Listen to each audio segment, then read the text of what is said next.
Bonjour et bienvenue sur la mécanique universelle. Alors, aujourd'hui nous sommes, me semble-t-il, le... hop, hop, j'ai toujours une difficulté à savoir quand je navigue à quel moment je navigue de cette existence. Nous sommes le mercredi 28 décembre 2022 et je pense que c'est à force de me balader à travers les millénaires, les centaines de millénaires, les millions d'années, voire les milliards, les 13 milliards d'années je pense que c'est 13 milliards d'années depuis que depuis que l'univers est, est présent, eh bien, c'est un peu difficile de me souvenir le jour que nous sommes. Bon voilà, en tout cas, nous sommes mercredi 28 décembre 2022. Je continue mes délires, on va dire, hein. Pour certains, je pense que c'est exactement le terme qu'il faudrait que j'emploie. Et ils auraient sans doute pas tort, mais bon, on le saura plus tard tout ça. Donc là, j'ai envie de lire, après avoir euh, donc parcouru le Nietzsche, le crépuscule des idoles, qui est dans la partie qu'il consacrait à Socrate. J'ai ouvert un petit peu cet ouvrage de Claudius Pia, Les grands philosophes, Socrate, qu'il a consacré à Socrate, que Claudius Pia a consacré à Socrate. Et ce qui est étonnant, c'est que... Alors, Claudius Pia est agrégé de philosophie, docteur S lettres, professeur à l'Institut catholique de Paris. Et pourquoi cet ouvrage est traduit de l'allemand? C'est assez évocateur de l'importance et l'influence de la philosophie allemande, euh, sans doute au 19e siècle et au début du 20e siècle. Voilà. Alors, j'ai regardé un petit peu sur Internet qui était ce Claudius Pia. Il est là. Et évidemment, il y a un petit encart sur Wikipédia, mais c'est vraiment succinct. Je vais le lire. Mais vraiment, c'est comme ça, mais c'est vrai que bon ben oui, pour l'instant c'est logique que ça soit dispatché comme ça les importances. Alors Claudius Pia est né le 18 août 1854 à Saint-Maurice-sur-Loire. Il est mort le 11 octobre 1918 à Paris. C'est un prêtre catholique français, historien de la philosophie, qui a enseigné à l'Institut catholique de Paris. Il s'intéresse à la psychologie et à la philosophie de la religion et participe du renouvellement des études thomistes. Alors, Claudius Pia, donc il est né dans le département de la Loire. Il fait ses études au Grand Séminaire de Lyon, puis à Rome, et est ordonné prêtre en 1879. Au cours de sa carrière ecclésiastique à Paris, il a été aumônier du pensionnat des religieuses de Sainte-Clotilde, a enseigné à l'Institut catholique de 1893 à 1912 et a été chanoine de Notre-Dame.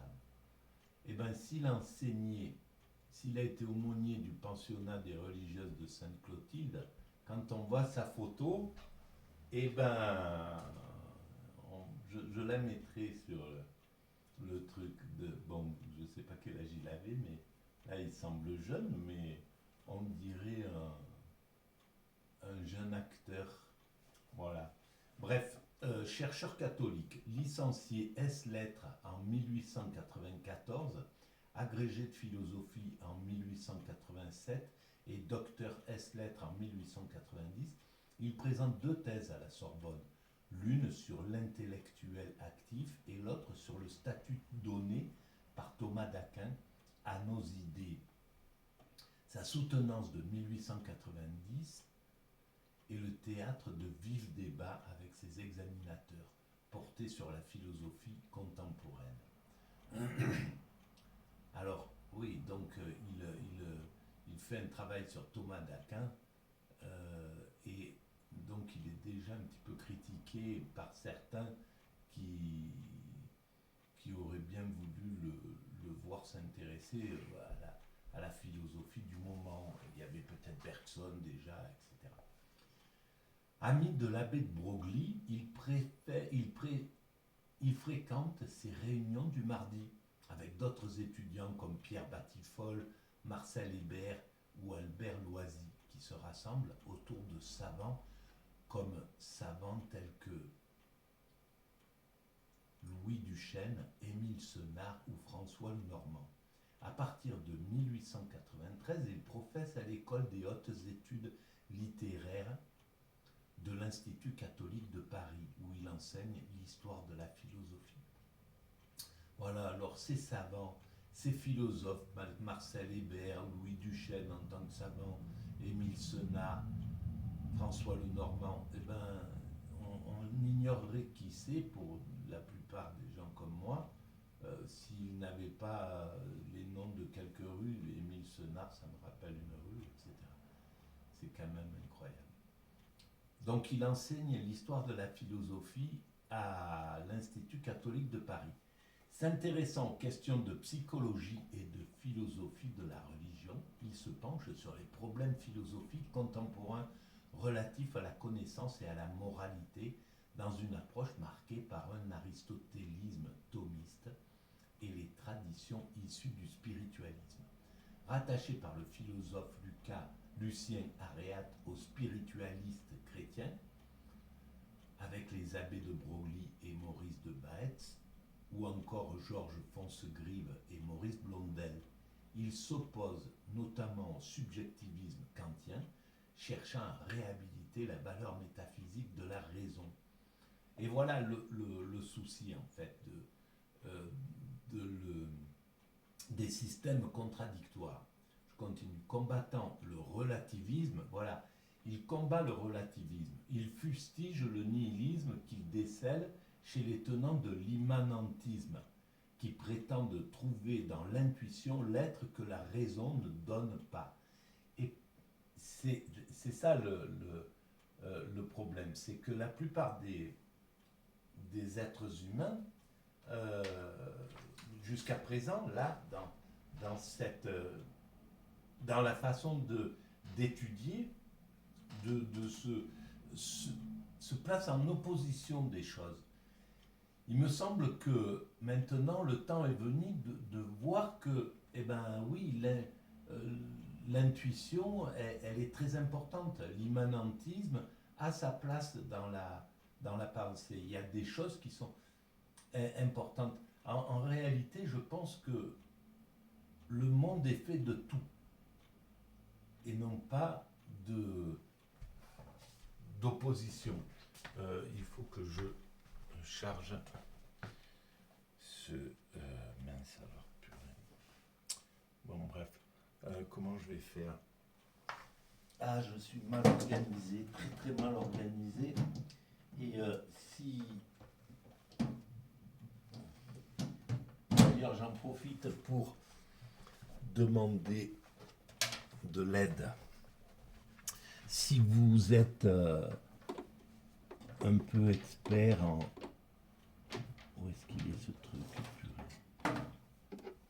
Voilà, il est là. Parce que le téléphone est... Oh mon Dieu, si c'est bon. Voilà, alors, hop. Est-ce que ça marcherait? Voilà, donc si vous êtes un peu expert en vidéo,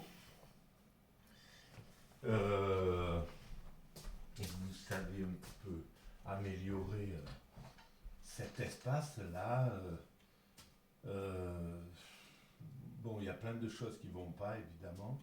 Euh, c'est le bienvenu. Bon, je ferai une annonce quand il y aura plus de monde qui sera intéressé. Et pareil pour le site internet qui devient obsolète, qui a été très, très bon au tout début, il y a 20 ans, quand il a été mis au point par un de mes amis. Mais bon, maintenant il est dépassé, voilà, il est un peu... Voilà, donc je continue.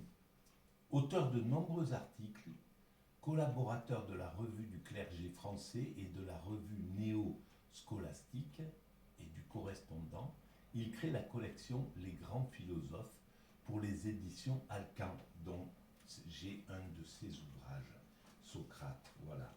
Paris, Félix Alcan, 1912.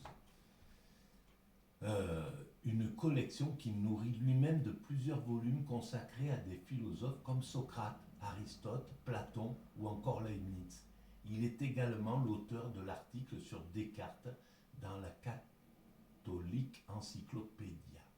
Il meurt donc le 11 octobre 1818 à Paris. Il a reçu le prix Monthyon de l'Académie française et le prix Bordin de l'Académie française.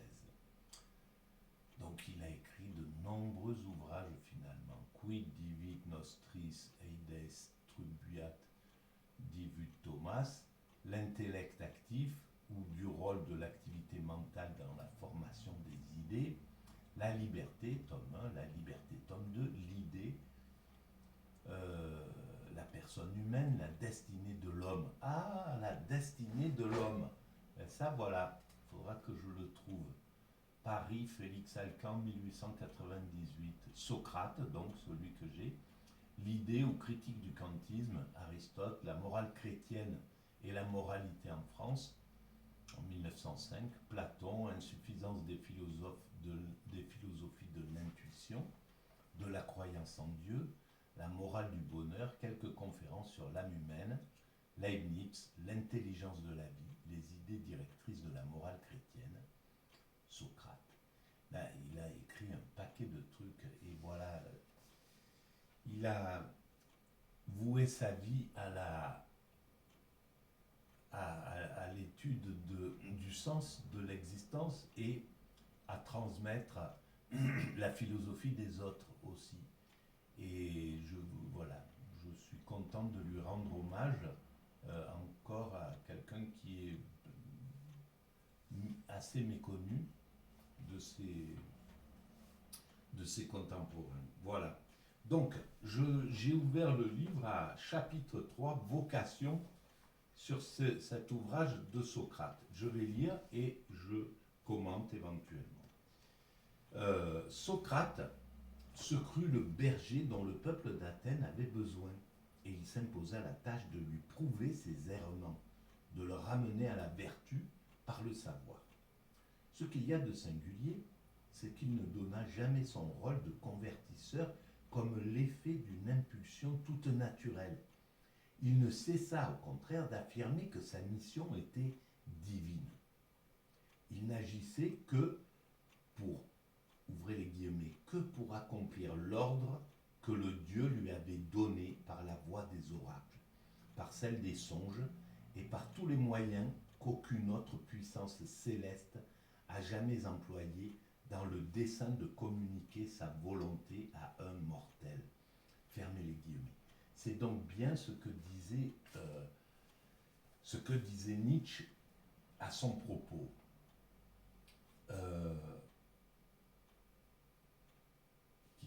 Qu'il avait été en fait initié. Seulement, il oublie de dire quelque chose, il me semble, Nietzsche. Parce que plus loin, ça continue. Vous connaissez tous Chéréphon, disait-il à ses juges. Il a dit ça à ses juges quand il était condamné, je pense. C'était mon ami d'enfance. Il l'était aussi de la plupart d'entre vous. Il fut exilé avec vous et revint avec vous. Donc il connaissait bien ses juges. Vous savez donc quel homme c'était que Chéréphon, et quelle ardeur il apportait à toutes ses entreprises. Voilà, vous l'avez connu, c'est un de vos amis en fait, c'est ce qu'il veut dire. Un jour qu'il se trouvait à Delphes, il osa demander, et je vous prie de ne pas vous émouvoir de ce que je vais dire. Et donc, il demanda s'il y avait un homme plus sage que moi, en parlant de Socrate, bien sûr. La pitié lui répondit qu'il n'y en avait aucun. C'est ce que vous certifiera, à défaut de Chéréphon qui est mort, son frère qui est ici. Donc en fait, c'est pas Socrate qui dit qu'il a été touché par les dieux, en somme. C'est en fonction de ce que lui a dit son ami, qui était allé demander à la Pythie. La Pythie, c'était voilà, une sorte d'oracle où on allait demander poser ses questions et attendre des réponses. Donc, pour lui, il a écouté ce que lui disait Chéréphon, mais il ne l'a pas pris comme argent comptant non plus, il en a fait quelque chose, donc il y a mis de l'intelligence, il aurait pu le garder cette idée-là et en faire du gargarisme. Mais en fait, voilà, on mesure là l'intelligence de Socrate. Je continue. À cette nouvelle, je me dis en moi-même, que veut dire le Dieu? À quoi fait-il allusion, vu que je ne me connais aucune sagesse, ni grande ni petite? D'où vient qu'il me déclare le plus sage des hommes? Car certainement il ne ment pas, il ne saurait mentir. Il me fallut donc, pour savoir la signification de l'oracle, aller chez tous ceux qui avaient quelque réputation de sagesse, et depuis ce temps, je ne cesse, conformément à la volonté du Dieu, d'examiner ceux de nos concitoyens et des étrangers que je crois sages. Et quand je ne les trouve point tels, je viens en aide aux dieux en démasquant leur ignorance. Et ça, c'est très intéressant. Parce que si l'idée est vraie de Chéréphon, ça démontre la puissance de l'intuition, la puissance de l'éclair de génie, on va parler un peu comme ça, de l'éclair qui nous traverse. On est là, d'un seul coup, il y a quelque chose qui va se former dans l'esprit et on va avoir une intuition eureka. Voilà, on va imaginer, c'est Leibniz, non, c'est Newton qui voit une pomme tomber et qui va travailler sur la gravitation. C'est Marcel Duchamp, le peintre, l'artiste, qui passe devant un magasin de matériel sanitaire, qui voit un urinoir et qui le trouve tellement magnifique, et tout de suite, clac, ça va flasher dans son esprit. Qu'est-ce qui se passe à ce niveau-là? Comment ça se... Voilà, donc ça, on peut tout à fait comprendre que on puisse l'interpréter comme un message qui vient comme quelque chose qu'on ne maîtrise pas, qui nous vient de l'extérieur. Et c'est, moi, je pense tout à fait la même chose. La phrase qui a servi à la création de la mécanique universelle, je l'ai écrite comme ça, sur un papier. J'écrivais des petites nouvelles. C'était un petit peu l'idée des étudiants en philosophie et qui répondait à une question d'un professeur. Le professeur disait est-ce qu'il y a du sens ou je ne sais pas exactement. Et un des élèves dit mais de toute manière, l'humanité est destinée à atteindre sa perfection, parce que je n'avais pas mis son ultime perfection à l'époque. Et j'ai écrit cette phrase comme ça, je l'ai lue, j'ai pris un peu de recul, je l'ai lu, et j'ai eu tout de suite une sorte de bouffée de chaleur. Ça m'a complètement affolé. je me suis dit, mais qu'est-ce que je viens d'écrire? J'avais pas du tout, je connaissais pas la philosophie, j'avais pas du tout. Et donc, cette phrase, à partir de cette phrase-là, après cette, cette bouffée de chaleur est passée, je l'ai regardée et à partir de là, ma vie a été complètement bouleversée. Je suis rentré chez moi, j'ai abandonné le travail que je faisais, je suis rentré chez moi, j'ai commencé à écrire et j'ai pu quitter cette chose-là. Je faisais de la peinture, j'étais un peu dans un mouvement d'art contemporain, j'étais là-dedans, j'ai plus jamais touché un pinceau, une idée sur la peinture. J'ai complètement abandonné ça et je suis parti là-dedans. Mais sans aucune décision. C'est une force qui m'a poussé là et je suis là 22 ans plus tard à y être encore dans cette aventure. Donc, pour moi aussi, il y a quelque chose de mystique derrière cette force qui a animé tout ça. Et c'est d'autant plus mystique que j'essaie de démontrer sur la mécanique universelle, si vous allez sur le site, sur la partie que je consacre hasard et destinée, qu'il n'y a pas de hasard. Je vais parler vite d'une expérience qui me fait dire cela. Par exemple, demain, voilà, nous sommes aujourd'hui donc le 28 décembre, d'accord, 2022. Demain, il va y avoir en France 250 accrochages. Je ne sais pas, je dis un chiffre comme ça, je ne sais pas exactement. Mais on sait que tous les jours, il y a à peu près tant d'accrochages en voiture.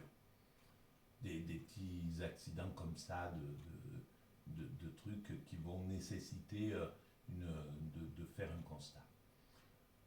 Donc, sur ces 250 qui vont arriver demain, aujourd'hui, les gens sont en train, sans le savoir, de se diriger vers les deux personnes qui vont rentrer en collision, qui vont aller vers cet accrochage, sont en train de se préparer à cela sans le savoir. Ils l'ignorent totalement, mais ils sont en train de vaquer à leurs occupations. Ah, demain, il faut que j'aille à Saint-Étienne, par exemple. Bon, ben, voilà, l'accrochage, s'il a lieu, s'il y en a un qui aura lieu à l'entrée de Saint-Étienne, par exemple, voilà, ou admettons à l'inverse, au puits. Demain, il faut que j'aille à Saint-Étienne. Bon, là, il discute, il est là, voilà, l'autre dit pareil, je dois aller à tel endroit, etc. Et puis finalement, à la dernière minute, il dit ah ben non, je vais pas aller à Saint-Étienne, mais il y a un ami à moi qui m'a appelé, je vais aller au Puy-en-Velay. Bon. Et il va changer d'itinéraire et l'accident, c'est celui du Puy-en-Velay. Bon, bref, voilà, il ne peut pas échapper, les êtres humains qui vont, ces 250 accidents, ces 500 personnes qui vont rentrer en collusion, ne peuvent pas échapper à cette collusion, quoi qu'il arrive. Voilà. Ils ne peuvent pas. Le chemin va vers là. Donc, en réalité, tout ce qui nous arrive ne peut pas ne pas nous arriver. Ce qui va m'arriver demain, je ne le sais pas. Peut-être je vais croiser quelqu'un, etc. Et bien, la personne que je vais croiser, elle est déjà, elle ne le sait pas, mais elle passera devant chez moi où on va se croiser à tel endroit.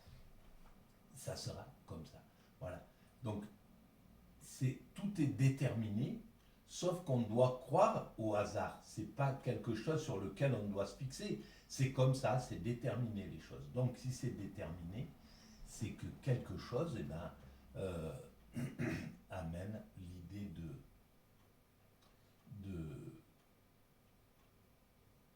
faire de l'intuition. L'intuition est quelque chose qui nous est transmis à ce moment-là. Voilà, pour moi, c'est comme ça. Et donc, ça fait partie de ça, mais en même temps, on doit pouvoir comprendre que la raison, par contre, est en même temps plus forte. Mais la raison et l'intuition sont deux éléments fondamentaux de l'évolution. On ne peut pas, il n'y a pas de raison de privilégier en somme. Oh, ils l'ont fait jusqu'à présent parce qu'il fallait faire ça. Ceux qui pensaient, comme Kant, que la raison était toute puissante, ceux qui pensaient que l'intuition était tout puissant, ceux qui pensaient que l'esprit était tout puissant, ceux qui pensaient que le corps était tout puissant. Eh bien, c'est les deux. Le corps, par exemple, dans l'extase, c'est le corps qui jubile, c'est le corps qui jouit de ce qui se passe. Donc c'est à travers le corps qu'on ressent l'extase.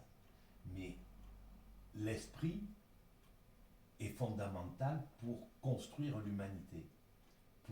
Voilà. Donc la raison et c'est ce qui nous permet d'amener l'humanité vers son ultime perfection qui est l'aptitude à l'extase. Donc c'est bien les deux en somme. Voilà ce que je veux dire. Donc je continue. Donc Socrate va vers ces gens qui se disent ou qu'on dit euh, qui ont la réputation de la sagesse, d'être des sages, d'avoir acquis une certaine sagesse, d'être plus intelligents que les autres. Aujourd'hui, on pourrait dire nos chefs d'État, nos ministres, etc.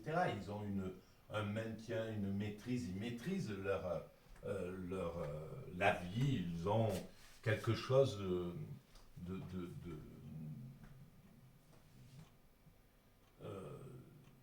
ils ont une certaine sagesse, ou même des spirituels, etc., etc.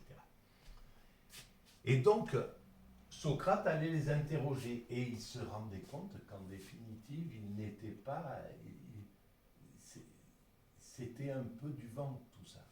Et je pense que si aujourd'hui on va interroger nos hommes politiques, le chef de l'État ou qui que ce soit, sur la sagesse, pour voir si c'est vraiment un homme sage, s'il a tout... Ben on serait sans doute déçus. On serait sans doute déçus de penser même à ceux qui sont nos philosophes, qui parlent de sagesse, les philosophes qui passent à la télévision, là, Consponville, Luc Ferry, etc., BHL, Michel Onfray, etc. Bon, si on va, mais tout, ça serait valable pour tout le monde, hein, et voilà, y compris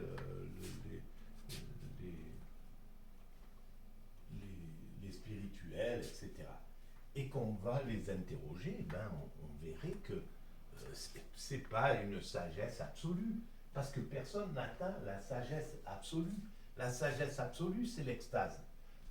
En dehors de cet état d'extase qui ne permet même pas de parler, si on allait interroger un extatique, il dit rien, il sourit, voilà, il vous prend dans les bras comme la spirituelle qui agit comme ça. Voilà. Mais en dehors de ces exceptions, de ces hyper sages, oui, bien sûr, on va retrouver ces sages-là, ces grands sages, on va les trouver sans doute dans le soufisme, des gens qui sont totalement inconnus, qui travaillent qu'on peut voir dans le film de Arnaud Desjardins, les soufis d'Afghanistan par exemple, ou les moines zen, les vidéos qu'il a fait sur ces grands mystiques. Voilà, mais en dehors de ces grands mystiques, la majorité n'a pas atteint cet état de sagesse. Et c'est tout à fait normal, parce que on n'a pas accès, nous en tant qu'hommes constructeurs, on n'a pas accès à la sagesse.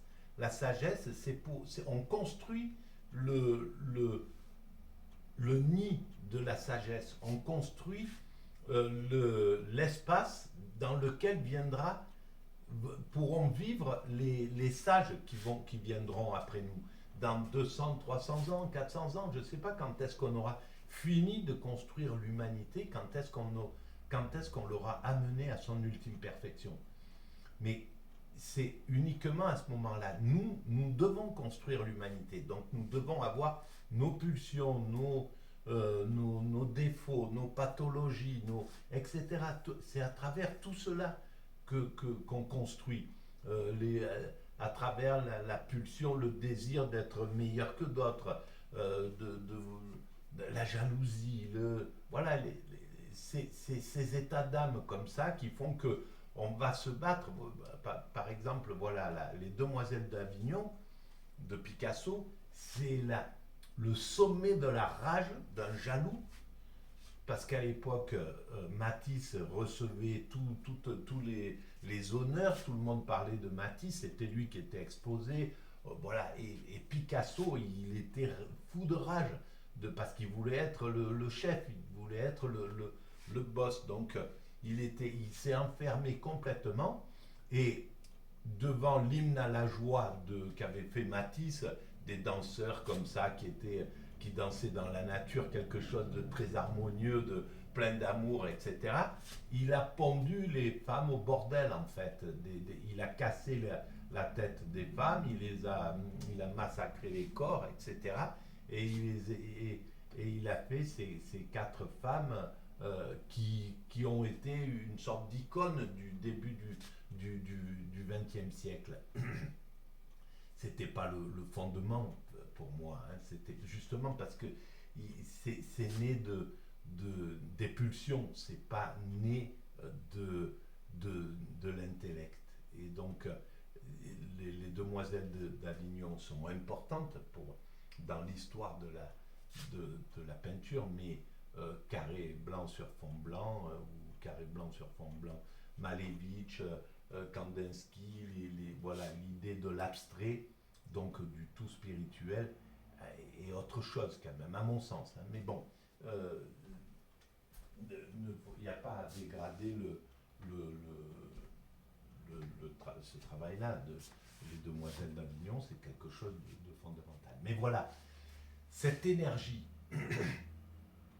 qui va vouloir qu'on se transcende, qu'on dépasse l'autre, etc., etc., on a besoin de toutes ces pulsions. Donc, d'être à l'opposé de la sagesse, d'une certaine façon. Même si tout être humain cherche à atteindre cet état de sagesse. Et c'est le cas de tous ces philosophes dont j'ai parlé. Ils cherchent par tous les moyens à atteindre la sagesse, d'une manière ou d'une autre. Voilà, donc on est tous en train de chercher à atteindre cet état-là. Et si on ne le cherche pas, eh ben la vie nous oblige à le chercher. Parce qu'il nous enlève nos pulsions, il nous enlève nos sens, il réduit tous nos sens, on entend de moins en moins bien, on voit de moins en moins loin, on ressent de moins en moins loin, on a de moins en moins de pulsions quand on devient vieux, et jusqu'à ce qu'on soit contraint à la sagesse, quoi qu'il arrive. Donc, voilà. Et en plus, c'est le rythme de la vie. Donc le rythme, si on sait écouter le rythme de la vie, il est magnifique. Et c'est pas pour rien que Socrate avait parlé de la sagesse, voulait donner de la sagesse à ses êtres humains, à ses concitoyens. Et c'est pour ça que Nietzsche